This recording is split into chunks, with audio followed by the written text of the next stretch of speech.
Sebab apa yang dirahmati Allah sekalian? Kita hidup dalam keadaan Al-Aqsa bukan berada di dalam milikan umat Islam. Zaman Umar Al-Khattab radhiyallahu anhu membebaskan Al-Aqsa, ratusan tahun lamanya berada di tangan hak umat Islam, sehinggalah berlakunya peristiwa di mana tentera salib telah masuk ke Al-Aqsa, masuk ke Baitul Maqdis. Astaghfirullahalazim allazi la ilaha illa huwal hayyul qayyum wa atubu ilaih. Assalamualaikum warahmatullahi wabarakatuh. Alhamdulillahi rabbil alamin. Wa bihi nasta'in wassalatu wassalamu ala rasulihil amin wa ala alihi wa sahbihi ajma'in. Rabbi shrah li sadri wa yassir li amri wahlul 'uqdatam min lisani yafqahu qawli, amma ba'du. Ayah-ayah, ibu-ibu, ayah-ayah muslimin, tuan-tuan sidang jemaah yang dirahmati Allah sekalian, alhamdulillah, sama-sama kita ucapkan banyak-banyak terima kasih, syukur kepada Allah Subhanahu wa taala masih lagi memberikan kelapangan usia kepada kita, dan alhamdulillah dengan rahmat, bimbingan, kasih daripada Allah dapat sama-sama kita bertemu tengah hari ini untuk sama-sama kita membuktikan nilai keimanan kita kepada Allah Subhanahu wa taala dengan menjunjung satu perintah Allah di dalam Al-Quran kepada orang-orang lelaki yang beriman kepada Allah Subhanahu wa taala. Macam mana pun sibuk, macam mana pun urusan perniagaan, macam mana pun kerja kita, Allah kata tengah hari pada waktu zuhur, hari Jumaat, segeralah kamu ke masjid, meninggalkan jual beli dan juga segala jenis perniagaan atau pekerjaan yang kamu lakukan. Ayah-ayah muslimin hadirin yang dirahmati Allah sekalian, sekarang kita telah masuk pada satu bulan. Bulan yang sangat dekat dengan hati umat Islam. Bila mana masuknya bulan yang kita berada sekarang, iaitu bulan Rajab, antara amalan kita, antara yang sering kita alunkan, tambah-tambah tu imam ketika mana memimpin bacaan doa, doa yang selalu kita baca, Allahumma barik lana fi Rajab wa Sya'ban wa ballighna Ramadan. Ya Allah, berkatilah kami pada bulan Rajab, berkatkanlah kami pada bulan Sya'ban, dan sampaikan kami, bagilah kami ada peluang untuk masuk ke dalam bulan Ramadan. Pejam celik, kita ada lebih kurang 40 hari, lebih 50 hari lagi untuk masuk ke dalam bulan Ramadan. Mudah-mudahan Allah Subhanahu wa taala memanjangkan usia kita dan memberikan kita kekuatan untuk masuk dalam bulan Ramadan. Ayah, tuan-tuan muslimin yang dirahmati Allah sekalian, bila masuknya bulan Rajab, antara perkara yang selalu dilakukan oleh umat Islam iaitu memperingati tentang satu peristiwa yang disebut di dalam Al-Quran dan juga hadis Nabi sallallahu alaihi wasallam. Peristiwa yang disambut saban tahun. Kalau kita tengok masjid pun ada programnya, surau ada programnya, institusi, orang kata sekolah dan kerajaan ada programnya. Iaitu kita menyambut Isra wal Mi'raj, memperingati perjalanan Rasulullah sallallahu alaihi wasallam dalam peristiwa Isra dan Mi'raj yang dirakamkan berlaku pada bulan Rajab. Bila mana kita lihat peristiwa Isra' dan Mi'raj, maka ayat yang selalu menjadi buah mulut mana-mana pendakwah, mana-mana ustaz, mana-mana ustazah, bila mana dia mula sebut tentang Isra' wal Mi'raj, ayat yang tak akan dilupakan adalah surah Al-Isra' ayat yang pertama. Allah sebut, Subhanallazi asra bi'abdihi laylan minal masjidil haram ilal masjidil aqsa alladzi barakna hawlahu linuriyahu min ayatina innahu huwas sami'ul basir. Ayat ni ayat yang selalu dibacakan. Bila mana kita sebut tentang Isra' wal Mi'raj, poin kepada Isra' dan Mi'raj adalah berkaitan dengan wahyu yang diberikan kepada Rasulullah sallallahu alaihi wasallam dan kepada umatnya, iaitu perintah mendirikan salat 5 waktu sehari semalam. Yang ni poin dia. Yang ni asas awalnya, wahyu yang Allah bagi perintah untuk salat. Tetapi peristiwa Mi'raj Allah tak rakamkan di dalam Al-Quranul Karim. Mi'raj dicerita oleh Nabi SAW di dalam hadis. Nabi cerita, Nabi jumpa dengan para Nabi. Nabi cerita tentang keadaan ketika mana baginda menerima perintah salat 50 waktu. Kemudian jumpa dengan Nabi Musa. Semua itu dicerita di dalam hadis. Tetapi peristiwa Mi'raj tidak dicerita di dalam Al-Quran. Melainkan perjalanan daripada Mekah ke Baitul Maqdis Allah rekodkan di dalam Al-Quran. Allah sebut Subhanallazi asra bi'abdihi layla minal masjidil haram ilal masjidil aqsa. Ayam dirahmati Allah sekalian, seolah-olah ini antara gambaran yang jelas diberikan oleh Allah Subhanahu wa ta'ala, yang mana dua masjid ini akan sentiasa dilihat oleh setiap generasi umat Islam. Ayam dirahmati Allah sekalian, ketika mana Nabi SAW mendapat wahyu berkaitan dengan salat, perjalanan Nabi ke bumi Baitul Maqdis, Allah kata allazi barakna hawlahu linuriyahu min ayatina. Di sekeliling bumi itu adalah bumi yang diberkati oleh Allah. Selepas itu Masjidil Aqsa dijadikan kiblat pertama kepada umat Islam. Ketika mana zaman Nabi SAW sehingga wafat baginda, diteruskan oleh Abu Bakar As-Siddiq sehingga kematian Abu Bakar, Al-Aqsa masih lagi bukan berada di tangan ataupun dimiliki oleh orang Islam. Sehinggalah zaman pemerintahan Umar Al-Khattab radhiyallahu anhu, maka berlakulah pembebasan Al-Aqsa yang mana akhirnya menjadi hak milik umat Islam.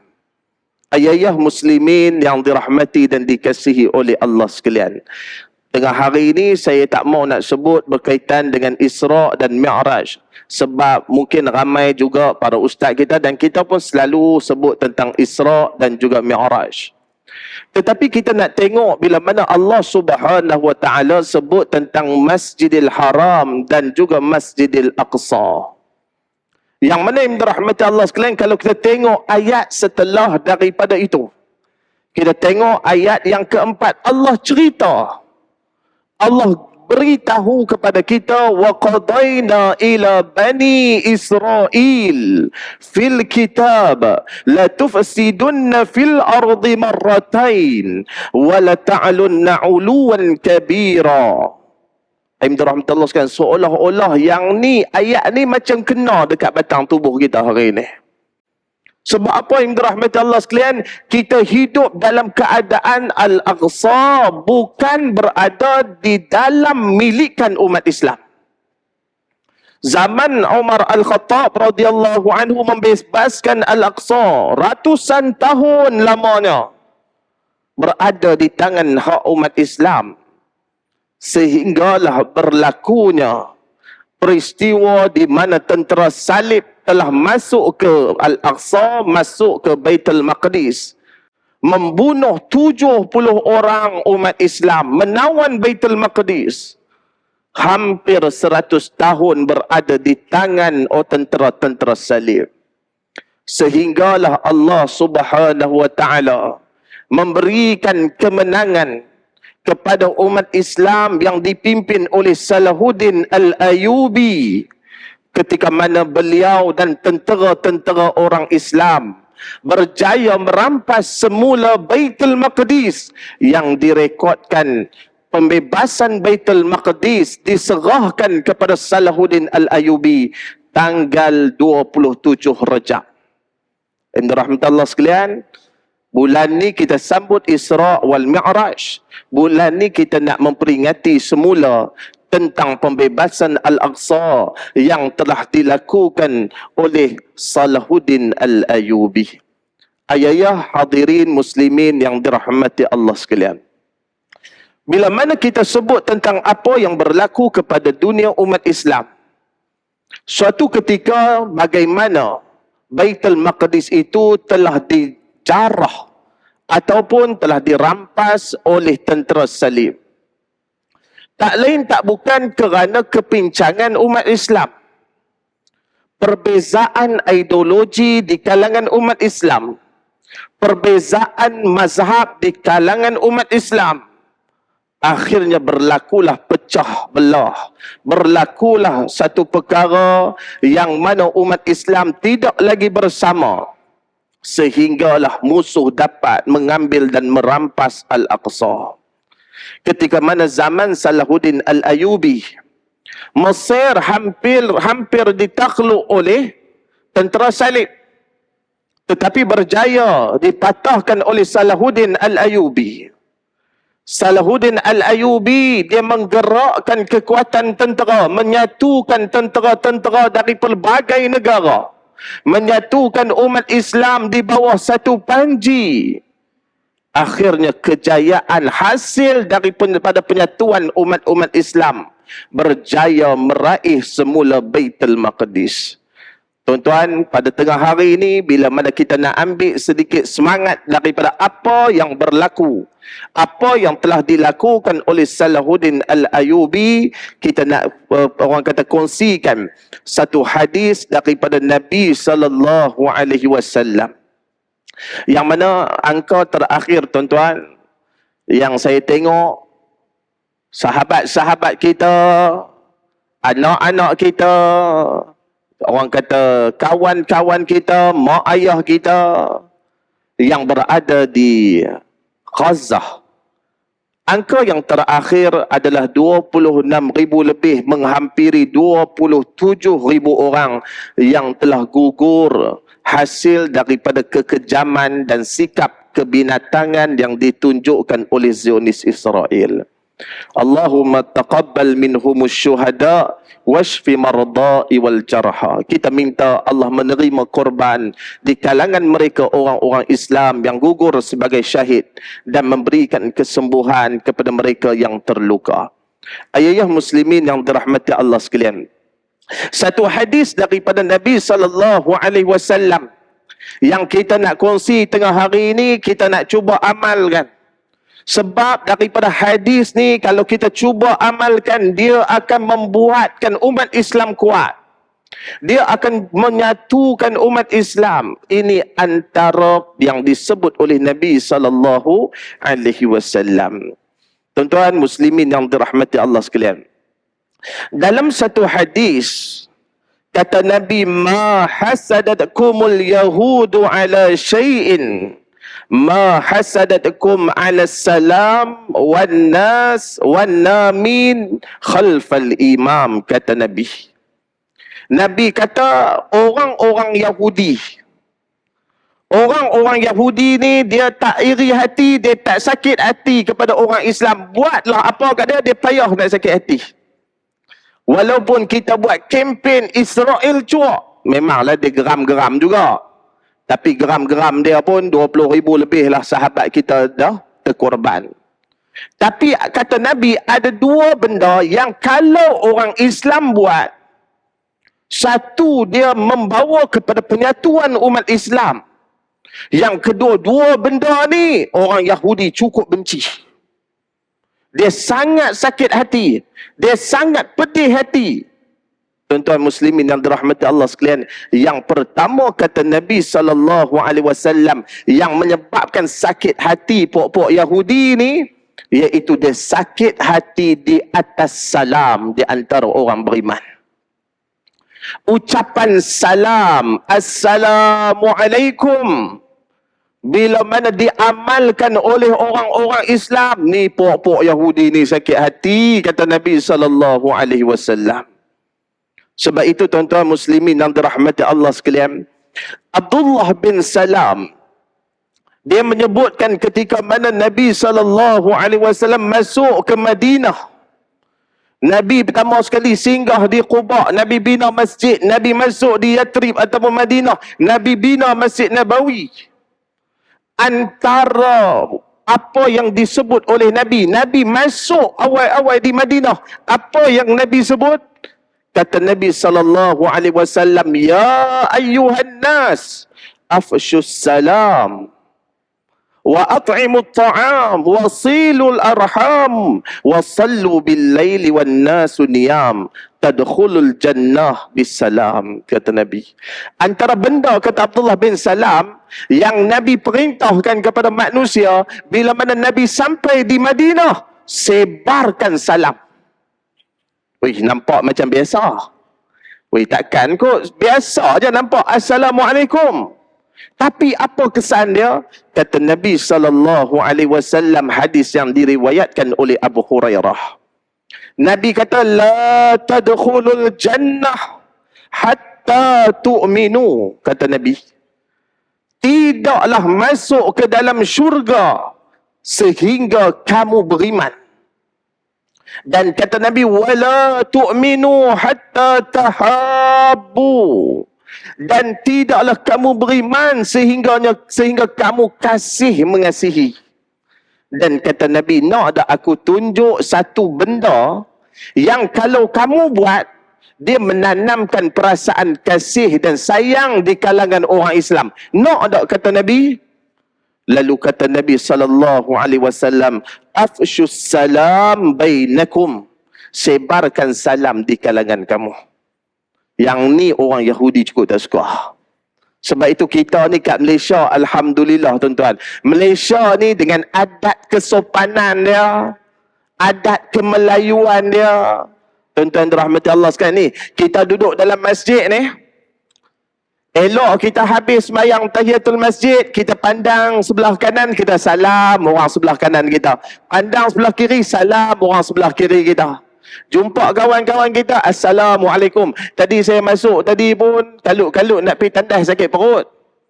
2-3 orang tadi bagi salam dekat kita. Adab itu masih ada.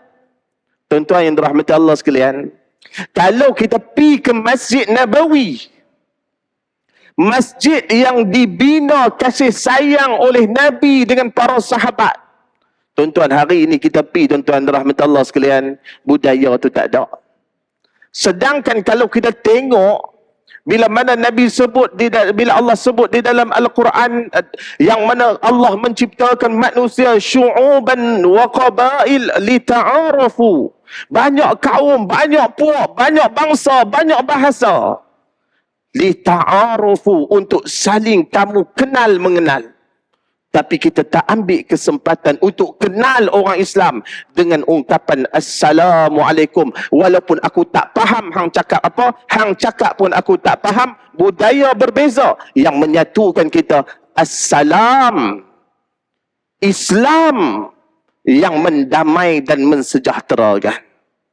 Sebab itu tuan-tuan muslimin yang dirahmati Allah sekalian, kita tak nampak budaya tu. Kalau kita pergi di Mekah, di Madinah, kita tak nampak budaya tu. Kadang-kadang jalan, tepi kita ni, kita duduk jalan, nampak orang Melayu pun tak bagi salam.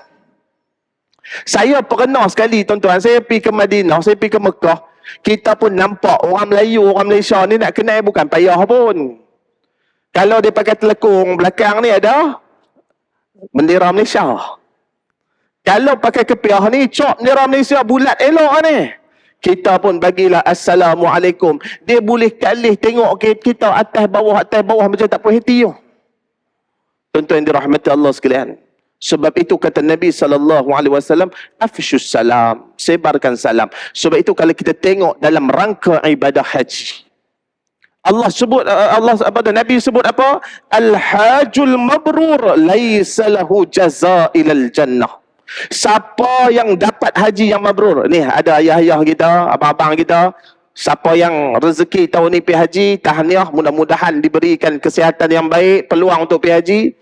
Tuan-tuan dirahmati Allah sekalian, kata Nabi, hajjul mabrur, tak ada balasan melainkan Allah bagi kepada dia syurga.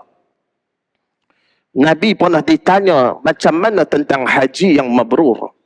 Antara benda yang disebut oleh Nabi setelah kita selesaikan rukun, wajib dan sebagainya, kata Nabi, ifsya'us salam, sebarkan salam.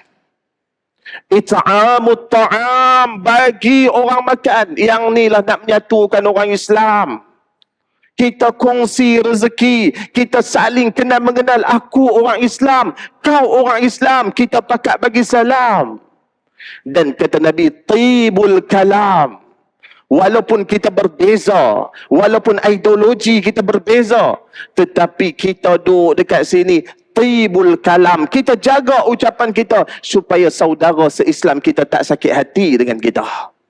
Tuan-tuan muslimin yang dirahmati Allah sekalian, ini yang diajar oleh Nabi sallallahu alaihi wasallam. Sebab itu tuan-tuan yang dirahmati Allah sekalian, yang ni benda yang Yahudi cukup tak suka, kata Nabi sallallahu alaihi wasallam. Ni kita kadang-kadang tuan-tuan, kadang-kadang hanya kerana sedikit perbezaan kita di lapangan politik. Ni saya bagi contohlah. Perbezaan kita dari sudut mazhab. Kadang-kadang tuan-tuan, kita ni mungkinlah ada benda yang kita berbeza. Kadang-kadang bila kita nak jawab perbezaan tu, kita jawab, kita perli orang Islam. Saya minta maaf, kadang-kadang ada asatizah kita, tokoh-tokoh agama kita kadang-kadang, mungkin dia tak selesa dengan apa yang dilakukan oleh sebahagian yang lain. Tapi bila dia jawab, jawapannya perli. Jawapan dia menyakitkan hati. Ya, mungkin jawapan itu betul, tetapi tindakan dan cara dia menjawab itu menyebabkan orang semakin jauh daripada dia. Sebab itu tuan-tuan yang dirahmati Allah sekalian, kita hari ini semua benda kita bergaduh orang Islam ni. Semua benda kita bergaduh. Kadang-kadang tuan-tuan, bila mana main masjid, tengok, oi, tu imam ni bukan geng kita, tak semayang kat masjid. Saya cerita ni tuan-tuan, sebab tempat saya dulu ni, tempat saya, hanya kerana perbezaan ideologi politik, bawa parang, pergi serang rumah kawan dia, rumah jiran dia, bawa parang. Tuan-tuan, ni bukan benda kita mereka, benda ini berlaku. Sedangkan tuan-tuan, kalau contoh tuan-tuan, kalau rasa kalau kita nak masuk politik, nak bergaduh sehingga kita ni boleh pecah belah, tak payah masuk. Ni, tambah-tambah kita nak masuk bulan Ramadan tuan-tuan. Dari dulu sampai sekarang, tak habis-habis cerita 8, cerita 20. Cerita 8, cerita 20. Saya tuan-tuan, saya pernah kuliah di satu tempat di Kuala Lumpur. Sebelum tu saya kuliah di satu surau. Surau tuan-tuan, misalnya jemaah apa semua kuliah. Bila Ramadan dia panggil saya pergi kuliah. Bila kuliah dia panggil saya tengok-tengok kuliah dekat Dewan. Ni surau, padang permainan, dalam taman, padang permainan, tepi itu Dewan. Sebelah tu Dewan. Makna dia lebih kurang 100 meter setengah, 200 meter macam tu Dewan. Dia dijarakkan dengan padang. Dekat surau ada jemaah solat, dekat Dewan ada jemaah solat. Saya tanya pasal apa? Dia kata, ustaz, baru-baru ni berlaku sikit pertembungan, perselisihan. Ada nak buat 20, ada nak buat 8. Siapa yang nak buat 20, buat dekat surau. Yang nak buat 8 dengan tazkirah, mai buat dekat Dewan. Tuan-tuan dirahmati Allah sekalian, kalau tanya saya mudah. Dua-dua tak payah semayang. Sebab apa? Semayang tarawih ni sunat ni. Nak jaga penyatuan orang Islam, jangan bergaduh, jangan menghina. Yang tu lebih diutamakan. Tetapi hanya perbezaan yang sedikit, orang Islam bergaduh dan berpisah, sehinggalah kalau kita lihat bagaimana kejatuhan Turki Ottomania kerana perpecahan yang berlaku di kalangan orang-orang Islam. Tuan-tuan muslimin yang dirahmati dan dikasihi oleh Allah sekalian, sebab itu sebarkan salam.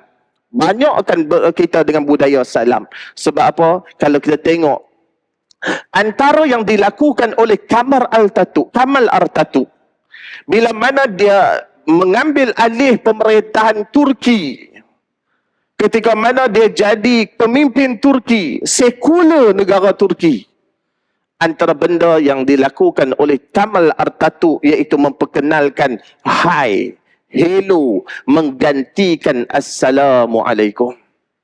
Sebab itu tuan-tuan muslimin dan rahmat Allah, sekarang kita budayakan benda ni. Orang Yahudi tuan-tuan, dia tak mau bagi kita masuk masjid, dia tak mau bagi kita buat agama.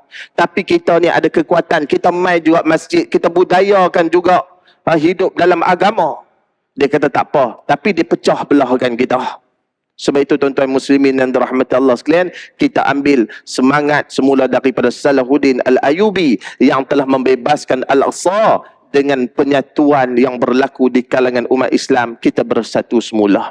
Itu yang pertama. Yang kedua, kata Nabi SAW, apa yang menyebabkan orang Yahudi sangat sakit hati? Sakit hati, panas hati, benci, tak tahu nak kata, memang pedih ya. Ni Nabi yang cerita kat kita. Kata Nabi SAW, "Wan-namin khalfal imam." Bila makmum mengaminkan di belakang imam. Tuan-tuan muslimin yang dirahmati Allah sekalian, nampak macam biasa, nampak macam tak ada apa. Tuan-tuan yang dirahmati Allah sekalian, tetapi kata Nabi, orang Yahudi kalau tengok dia pedih hati. Sebab itu tuan-tuan, kita ni mungkinlah tak boleh nak pergi perang dekat Palestin sana, tak boleh bersama dengan tentera-tentera Islam untuk membebaskan Al-Aqsa, tapi kita cuba buat sedaya mungkin kita. Paling-paling korang kita rosakkan ataupun kita serang dari sudut emosi orang-orang yang menentang Islam ataupun orang-orang yang sedang memusuhi umat Islam di Gaza. Tuan-tuan yang dirahmati Allah sekalian, sebab bila mana kita sebut perkataan amin, yang mana kata Nabi sallallahu, yang mana bila mana kita solat, bila mana tu imam dia akan sebut ghairil maghdubi alaihim waladdallin.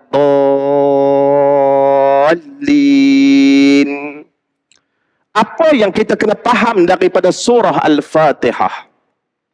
Kita sebut ihdinas siratal mustaqim. Ya Allah, tunjukkan kami jalan-jalan yang lurus.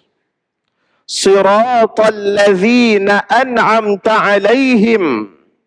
Jalan-jalan lurus itu adalah jalan-jalan yang telah kau berikan kepada orang-orang yang kau berikan nikmat. Itu jalan orang-orang yang kau berikan nikmat. Siapa orang-orang yang Allah bagikan nikmat? 4. Golongan para nabi, golongan para salih, golongan para syuhada, golongan as-siddiq. Yang ni golongan yang Allah bagi nikmat kepada mereka. Kita nak ikut jalan ni. Dan apa yang kita minta ni, setiap waktu kita dah sebut, setiap rakaat kita dah baca ni, kita kata ihdinas siratal mustaqim, siratal ladzina an'amta alaihim, dan kita sebut ghairil maghdubi alaihim waladdallin. Ya Allah, kami tak mau jalan orang-orang yang kau murka dan jalan orang yang kau sesatkan. Siapa golongan yang Allah murka? Golongan Yahudi adalah golongan yang Allah murka. Mereka diberikan banyak nikmat sehingga kata Nabi Allah Musa, ya qaumi dzkuru ni'matallahi alaikum. Wahai kaumku, ingat nikmat Allah kepada kamu ni banyak.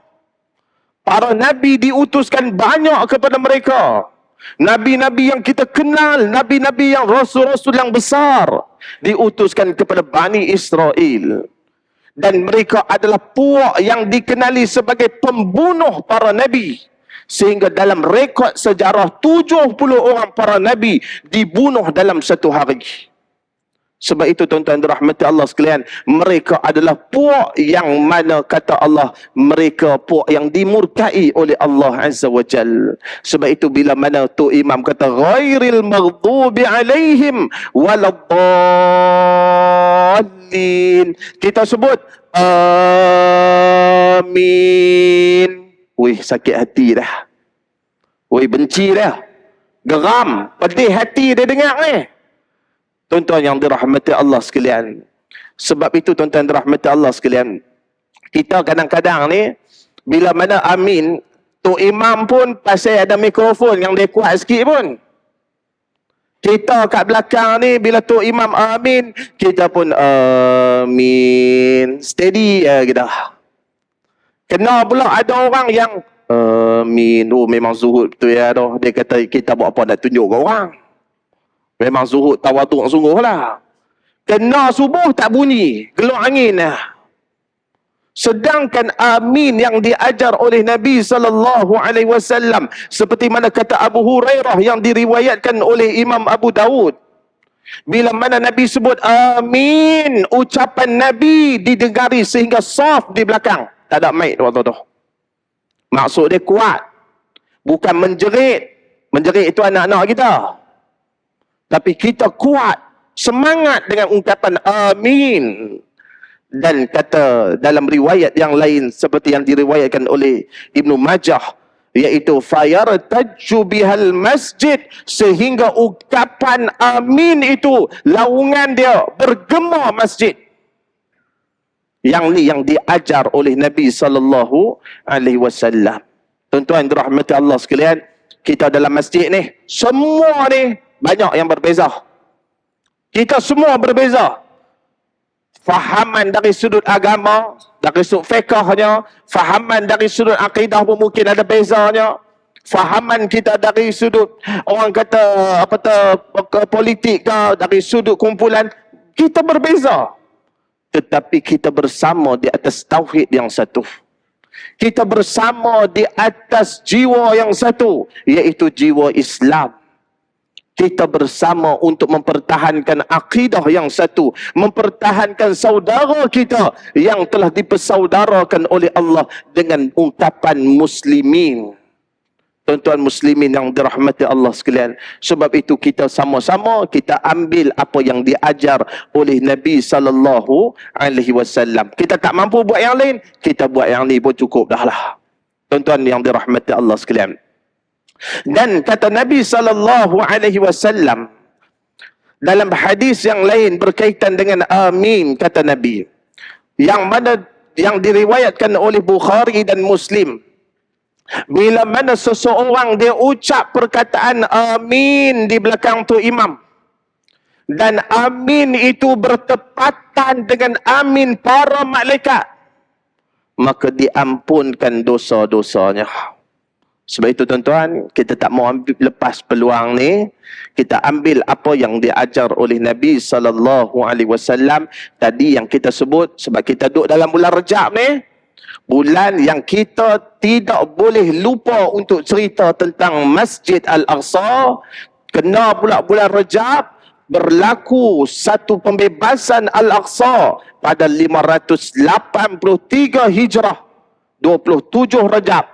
Pembebasan sepenuhnya Al-Aqsa oleh Salahuddin Al-Ayyubi. Mungkin Al-Aqsa bukan di zaman kita dibebaskan, bukan di umur kita, tetapi kita adalah mata rantai yang melahirkan generasi yang suatu hari nanti di zaman mereka membebaskan Al-Aqsa. Sebab kalau kita tengok Salahuddin Al-Ayyubi, dia bukan bila dia naik jadi pemerintah, ketua tentera terus menang. Tetapi dia bermula era sebelum daripada Salahuddin Al-Ayyubi. Pembentukan tentera, pembentukan kekuatan orang Islam, pembentukan jiwa orang Islam berlaku sebelum daripada itu, antaranya oleh Syekh Nuruddin Mahmud bin Zangki, Yang ni tok guru kepada Salahuddin Al-Ayyubi. Syekh Nuruddin Az-Zanki ni kita tahu cerita dia macam mana dia menyelamatkan jasad Nabi SAW yang nak dicuri oleh orang-orang Yahudi. Tuan-tuan muslimin yang dirahmati Allah sekalian, mudah-mudahan ada manfaat yang kita boleh kongsi pada tengah hari untuk saya. Tuan-tuan muslimin yang dirahmati Allah sekalian, yang mana yang baik itu daripada Allah, yang lemah dan kurang saya mohon maaf banyak-banyak. Rabbana atina fid dunya hasanah wa fil akhirati hasanah wa qina adzabannar walhamdulillahi rabbil alamin. Taqabbalallahu minna wa minkum. Assalamualaikum warahmatullahi wabarakatuh.